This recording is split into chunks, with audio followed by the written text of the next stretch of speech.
Llegamos a la lección número 7 titulada Bienaventurados los que creen. El versículo para memorizar lo encontramos en el libro de Juan capítulo 20 versículo 29 que dice: Jesús le dijo: porque me has visto, Tomás, creíste.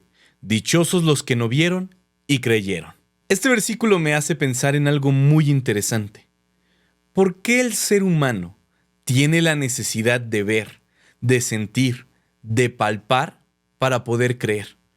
¿Por qué necesitamos a fuerza asegurarnos de que nuestros ojos o nuestras manos estén tocando o viendo algo para poder creer?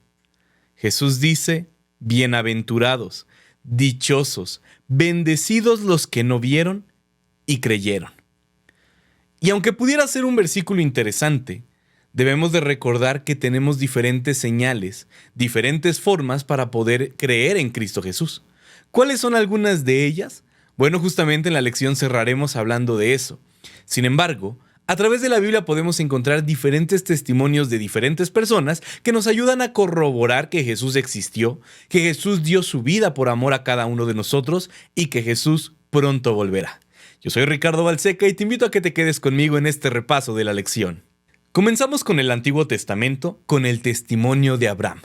¿Quién era Abraham? ¿Y por qué es tan importante su legado en la Biblia? ¿Por qué es tan importante lo que se comenta de él en las Escrituras? Bueno, vamos a comentar 4 puntos muy interesantes y que son importantes para que podamos entender esto. Número 1. Mediante símbolos y promesas, Dios evangelizó antes a Abraham y su fe se fijó en el Redentor. Primer punto. Abraham recibió la bendita promesa por parte de Dios. Abraham aprendió a confiar en Dios por medio del mismo Dios. Y tú conoces la vida de Abraham. Conoces que incluso Abraham falló en diferentes ocasiones. Incluso dudó, su fe le faltó. Pero eso no fue el fin de su historia. Y esto me hace pensar que aun cuando nosotros fallamos, aun cuando nuestra fe no es la más sólida del mundo, aún así Dios sigue mirándonos con agrado. En el caso de Abraham, él recibió la promesa, dudó, pasaba el tiempo, no confiaba en que se iba a cumplir, decidió acostarse con la sierva de su esposa y aún así, a pesar de los errores, a pesar de la falta de fe, Dios no lo desechó. Número 2. Su historia con Isaac representaba al Hijo de Dios. ¿En qué sentido? En que el Hijo de Dios habría de ser crucificado, habría de ser sacrificado. ¿Qué sucedió con Abraham y con su hijo Isaac? Bueno, la escritura relata que ellos iban subiendo poco a poco. Abraham le dijo a su hijo que iban a ofrecer sacrificio, iban a ofrecer holocausto a Jehová, y de pronto Isaac se da cuenta que está la leña, que está pues todo para el holocausto, para el sacrificio, pero faltaba lo más importante: el animal que sería sacrificado. En ese momento Abraham le explica a su hijo, le dice que él habría de ser sacrificado y como cordero que va al matadero, él acepta y dice está bien y se acuesta. Misma actitud que venía por parte de Jesús hacia su Padre. Jesús sabía que tenía que ser crucificado. Jesús sabía que tenía que ser sacrificado. Y ante este conocimiento, Jesús no se enoja, Jesús no reprocha, Jesús no se echa para atrás. Jesús acepta su misión. Y Él sí da su vida por nosotros. En el caso de Abraham con Isaac sabemos la historia y sabemos que al final no terminan sacrificando al hijo. Pero solamente era una muestra de lo que habría de suceder en el futuro. Número 3. Abraham recibió la promesa de que las naciones serían bendecidas por medio de él. Y esta bendición llegó a través del Mesías, nacido de su linaje. Y esto lo podemos corroborar en Mateo capítulo 1, versículo 1. Y punto número 4. Yéndonos nuevamente al Nuevo Testamento. Romanos 4:3 enfatiza diciendo: creyó Abraham a Dios y le fue contado por justicia. Quisiera detenerme en este pasaje porque me parece que enfatiza perfectamente bien lo que tú y yo tenemos que realizar día con día. Si te das cuenta, a Abraham le fue contado por justicia porque creyó en Dios, porque colocó su fe en Dios. La Escritura no dice que Abraham halló gracia delante de los ojos de Dios. La Escritura no dice que a Abraham le fue contado por justicia porque tuvo buenas obras, porque se portó bien, porque hizo lo correcto. No encontramos eso. La Biblia es clara al decir, creyó Abraham a Dios y le fue contado por justicia. En otras palabras, lo que tú y yo debemos de comprender acerca de esto es que lo único que nos salva es nuestra fe en Cristo Jesús. Esto no quiere decir que no debemos de actuar de buena manera, no significa que no debemos de cumplir los mandamientos. Claro que sí, por supuesto. Es un acompañamiento, incluso te podría decir que una vida recta, piadosa, amable, bondadosa, misericordiosa es el resultado de vivir con fe hacia Cristo Jesús.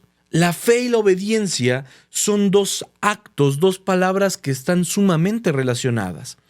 Yo no puedo percibir o concebir a una persona que dice que tiene fe en Dios, pero que no obedece la ley de Dios. Digamos que está apuntando hacia dos lados diferentes, derecha e izquierda. La fe es sinónimo de obediencia. Abraham tuvo fe y obedeció a Dios. Sí, volvemos a lo mismo. Tuvo sus errores, tuvo sus momentos de debilidad, pero aún así, por cuanto creyó, esos errores quedaron borrados. Y si algo podemos aprender sobre esto, es que existe la justificación por la fe. ¿Y qué significa la justificación por la fe? Bueno, que yo en mi caminar, después de haber aceptado a Cristo, recibo su gracia, recibo su justicia y empiezo a caminar en esta vida con un proceso de santificación. Eso no significa que no voy a tomar malas decisiones. Voy a tener momentos de debilidad, voy a tener momentos donde voy a equivocarme, pero al entrar la justificación por la fe, significa que en ese momento, cuando yo pido perdón, Dios limpia mi pecado, Dios me perdona, no por mis obras, sino por la gracia de Cristo Jesús. Como dice la Biblia, creyó Abraham y le fue contado por justicia. Entonces, en mi caso, avanzo, tomo una mala decisión, Dios me perdona y sigo avanzando. No tengo que regresarme hasta el punto de partida, como en muchas competencias que te decían, si te equivocas te tienes que regresar. O como en el juego de las serpientes y las escaleras, que si te tocaba la serpiente retrocedías. Aquí no funciona así. Aquí por la justificación por la fe es que podemos seguir avanzando del lugar en donde nos encontramos. Me equivoco, Dios me perdona y yo puedo seguir avanzando. Con el cúmulo de conocimiento que ya tengo, con la experiencia que ya tengo, sabiendo que esto no lo debo de hacer. ¿Por qué? Porque está mal. Y entonces mi vida comienza a tomar un significado diferente. ¿Por qué? Porque he hallado gracia ante los ojos de Dios. Y no por mis obras, sino por la gracia de Cristo Jesús. Ahí está la relevancia del testimonio de Abraham. El testimonio de Abraham no solamente nos muestra que él fijó su fe en Jesús como su Redentor. No solo nos muestra que habría de venir Jesús, el Mesías, para ofrecer su vida en sacrificio a todos, sino que también nos muestra que solo por la gracia de Cristo Jesús, tú y yo podemos encontrar salvación. Y vamos más adelante porque la lección nos lleva al libro de Juan capítulo 12, donde encontramos a 5 personas que salen a escena: María, Marta, Lázaro, Simón y Judas. ¿Cuál era el contexto de lo que estaba sucediendo? Bueno, el libro de Juan capítulo 12, versículos del 1 al 3, relata algunos aspectos importantes. El versículo 2 dice: Marta se encontraba sirviendo, atareada, buscando acomodar a todos los invitados. ¿Por qué? Porque Simón había dado un banquete, una fiesta, en gratitud por lo que Jesús había hecho por él. Entonces, Marta estaba sirviendo, Lázaro estaba sentado a la mesa. Pero el versículo 3 relata que María, en gratitud a lo que Jesús había hecho por ellas y por su hermano, porque recordemos que Lázaro había muerto y después Jesús lo resucitó, María tomó una libra de perfume de mucho precio y ungió los pies de Jesús. Pero no solo eso, sino que también los enjugó con sus propios cabellos. La Biblia relata que entonces el aroma de ese perfume inundó la habitación. Y aunque María no quería que todos se dieran cuenta del acto de bondad, de gratitud que estaba teniendo hacia el maestro, automáticamente todos voltearon porque decían, bueno, ¿de dónde viene este olor tan delicioso, tan sabroso? Es como cuando tú llegas a casa después de haber hecho ejercicio, después de la escuela, después del trabajo, y tal vez mamá, tu esposa están preparando la comida. Tú llegas con hambre y el aroma no miente. Tú dices, ¡ay, eso huele delicioso! Y se te abre el apetito. Bueno, este perfume, que era muy costoso, inundó la habitación con su olor y automáticamente todos voltearon. Presenciaron el acto que estaba teniendo María con Jesús. Y en esta situación quisiera resaltar dos actitudes. La primera es la actitud de Judas. ¿Qué hizo Judas en el momento en el que se da cuenta de lo que estaba sucediendo? Sus palabras fueron de reproche. Si tan solo ese perfume se hubiera vendido, ¿a cuántas personas pobres no se les hubiera podido dar ese dinero? Tú y yo sabemos que Judas no tenía ninguna intención con la gente de escasos recursos. Tú y yo sabemos que Judas solamente era una fachada. Era una fichita por ahí, dicen. ¿Cuál era su verdadera intención? Enriquecerse. Vender ese perfume y entonces tomar ese dinero para su propio beneficio. Jesús sabía la intención del corazón de Judas. Contrastando eso, la actitud de María era todo lo contrario. Una, ella no quería que la gente viera lo que estaba sucediendo. Y número dos, en su corazón había gratitud. Y más allá del costo del perfume, que es realmente lo menos relevante, porque Jesús no se fija en el costo de las cosas, Jesús se fija en la intención del corazón. Porque incluso podemos decir que el mayor acto por parte de María fue haber enjugado sus pies, los pies de Jesús, con sus propios cabellos. Imagínate ese acto de humildad de María.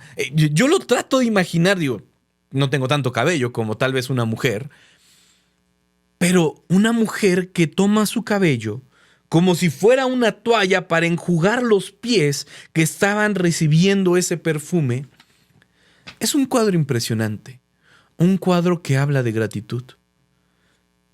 Sin embargo, vuelvo a mencionarte estas dos actitudes, la de Judas y la de María.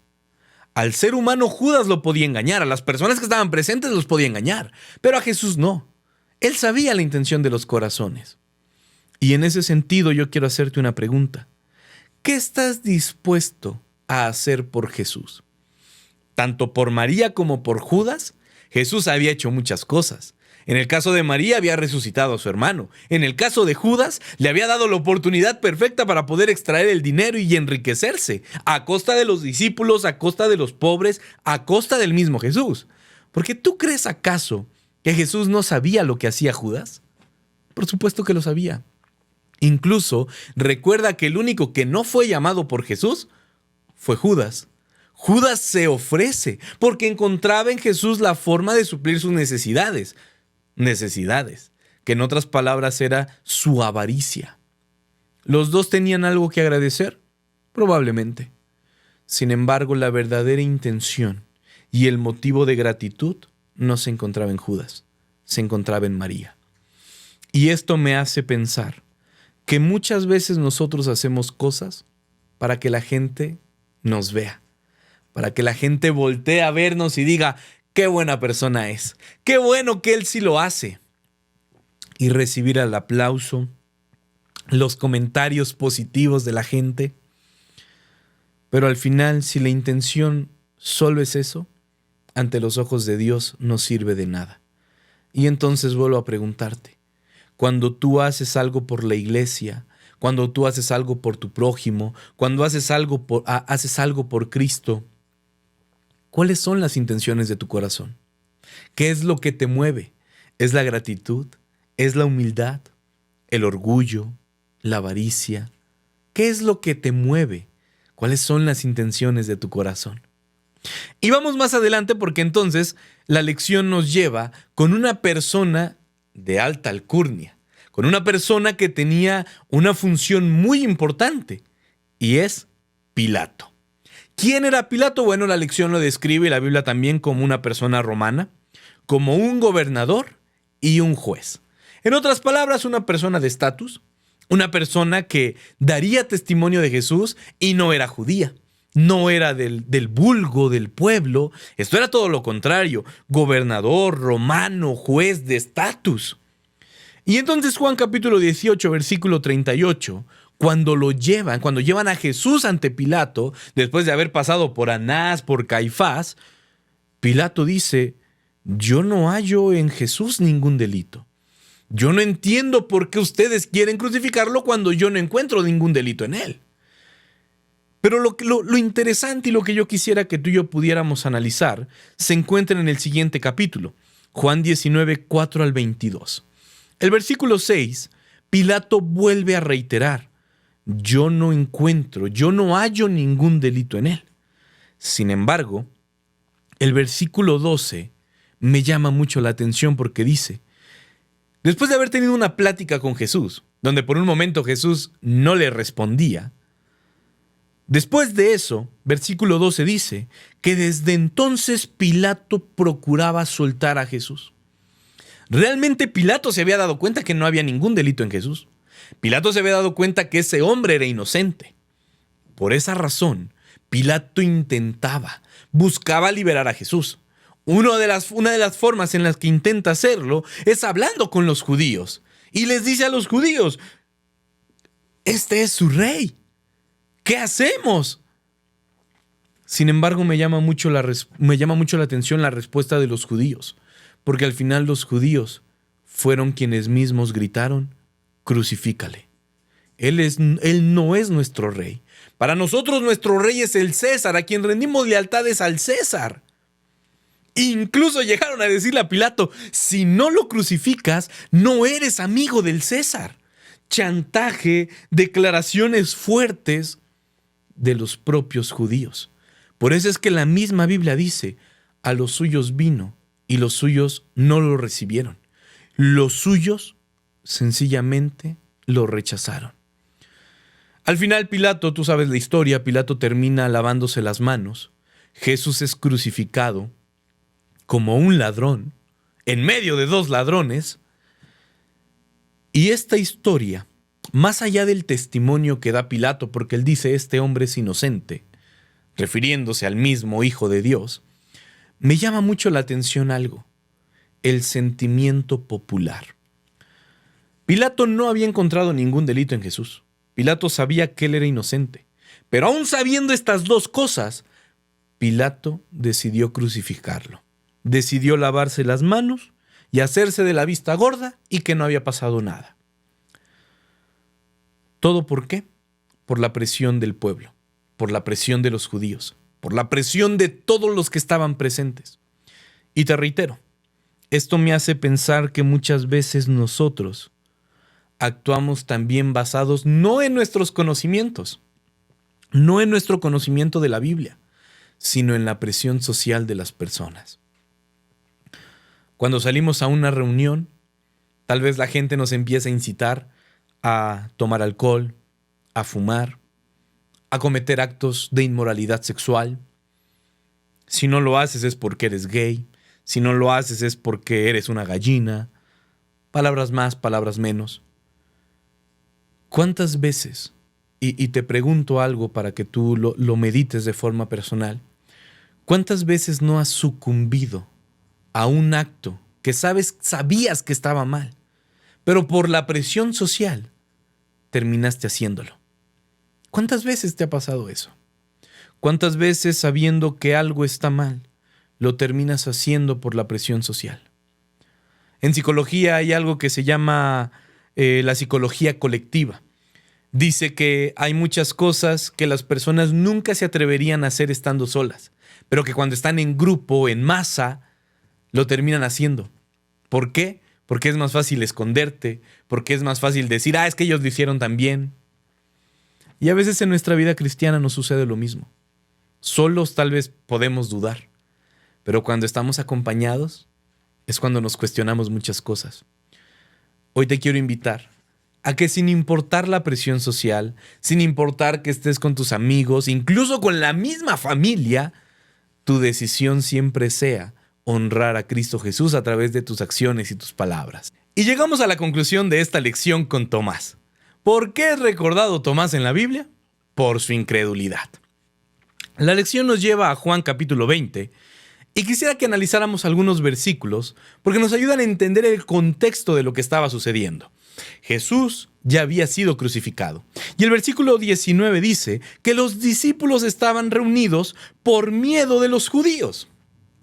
Y en ese contexto de miedo, de angustia, de preocupación, Jesús se les aparece y les dice: paz a vosotros. Antes de entrar de lleno con Tomás, quisiera detenerme en esta parte porque me parece fabuloso.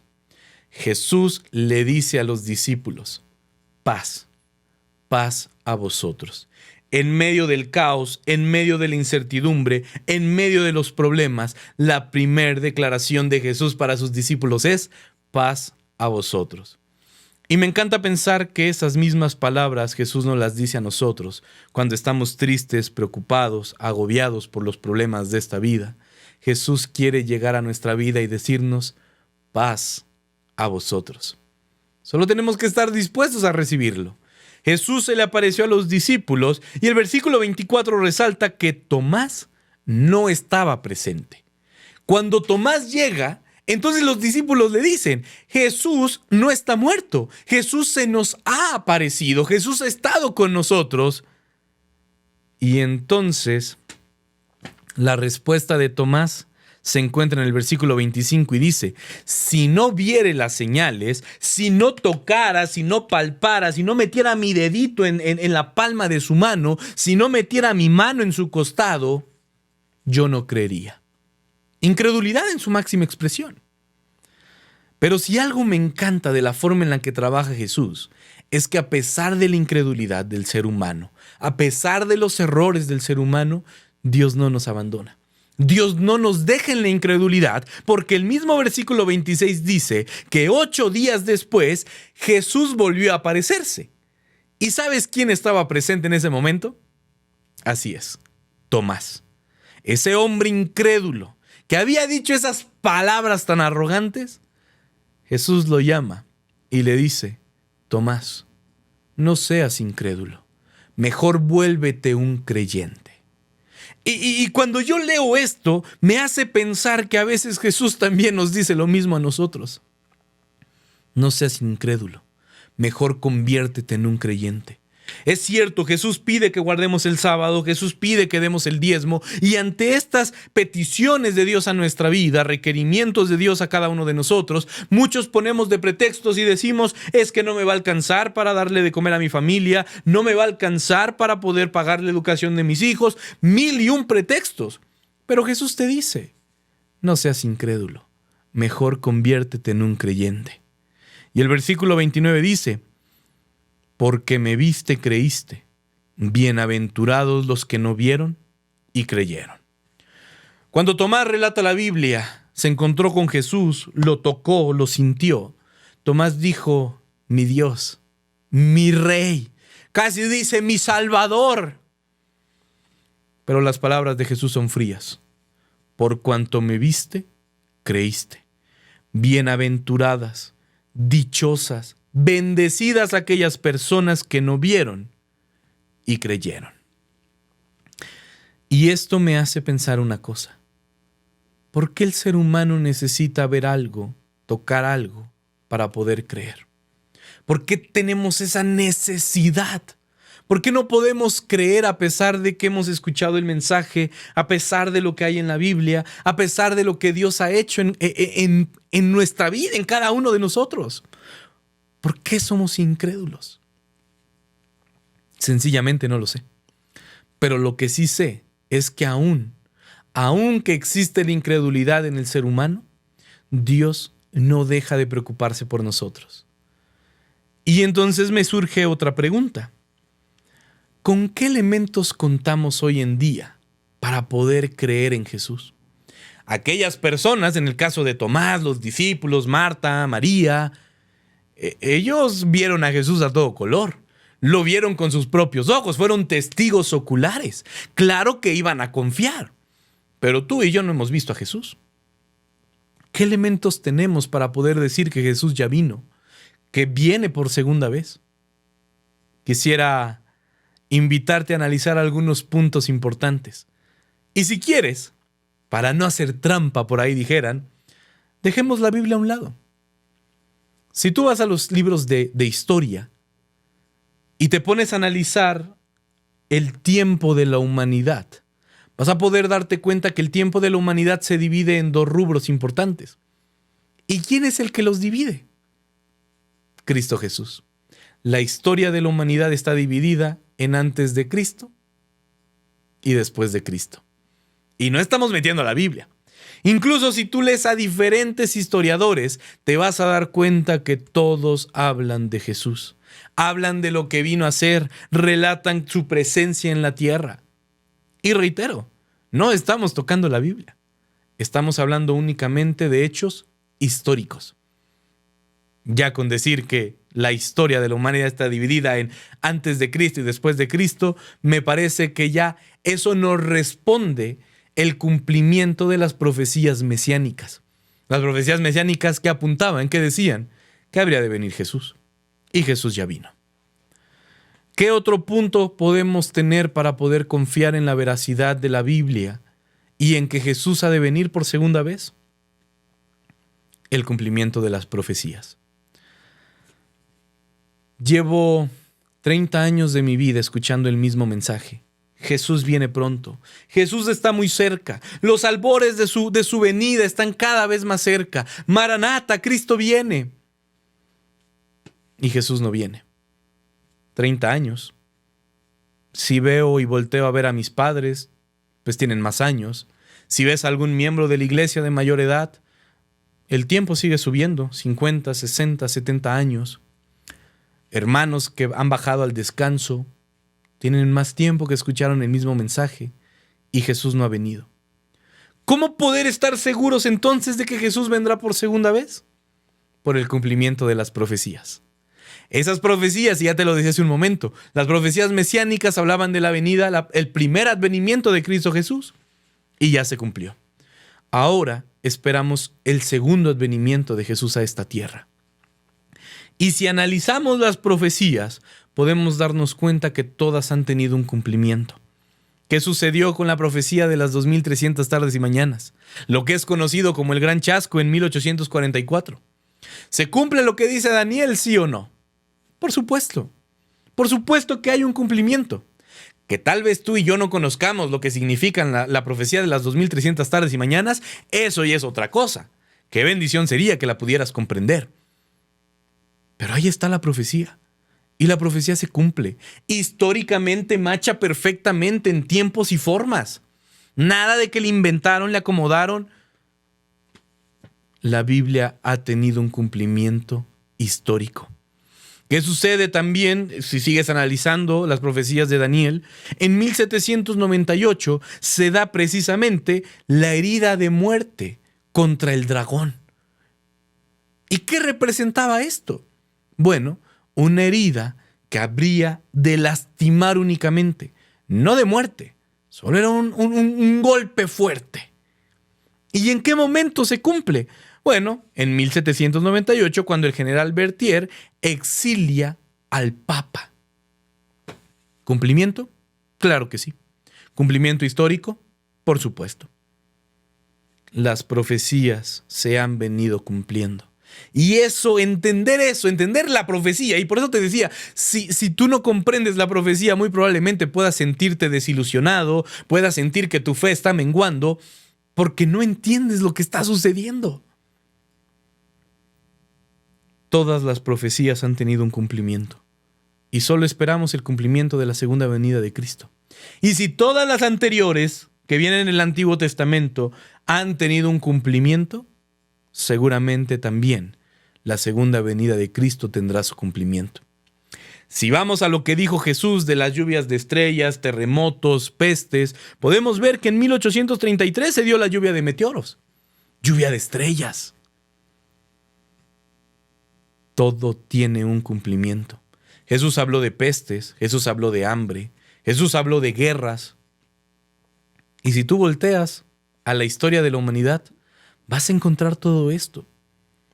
La pandemia, ¿qué fue? Una peste, un virus que se desató, cambió completamente la forma de vivir del ser humano. ¿Cuánto tiempo no estuvimos encerrados en casa? Cumplimiento de las profecías. Y número 2, ¿cómo, qué elementos tengo para confiar en lo que dice la Biblia? Lo que Jesús ha hecho por ti en cada momento de tu vida. Si tú has sido una persona que ha guardado el sábado, que ha dado sus diezmos, que ha puesto a Jesús en primer lugar por sobre todas las cosas, sin duda alguna, tú has recibido las bendiciones de Cristo Jesús. Y por lo que Él ha hecho en tu vida, puedes estar seguro que puedes confiar en Él. Situación contraria. Si tú no has puesto a prueba a Jesús, Él mismo dice, probadme hoy, dice Jehová, dice la Escritura, muy probablemente no puedas corroborar lo que te digo. ¿Por qué? Porque no lo has vivido en carne propia. Pero yo creo que muchos de nosotros hemos vivido de la benevolencia que Jesús ha tenido para cada uno de nosotros. Probadme hoy, dice Jehová. Pero qué maravilloso sería que cada uno de nosotros pudiéramos confiar. No ciegamente, porque hay elementos que nos permiten creer en Cristo Jesús, que nos reafirman la bendita esperanza de su segunda venida. Qué maravilloso sería que todos, solamente por escudriñar su palabra y siendo testigos de lo que Él ha hecho por cada uno de nosotros, pudiéramos decir abiertamente, confío en Cristo Jesús como mi Creador y como mi sustentador. El versículo para memorizar dice, dichosos los que no vieron y creyeron. Mi deseo, mi querido amigo, mi querida amiga, es que tú y yo, basados en lo que Jesús ha hecho en nuestra vida, basados en el conocimiento de las profecías, podamos decir, yo confío en Cristo Jesús. Confío en que pronto ha de venir por segunda vez y que pronto seremos arrebatados de esta tierra para encontrarnos con Cristo Jesús en las mansiones celestiales. Que el Señor te bendiga.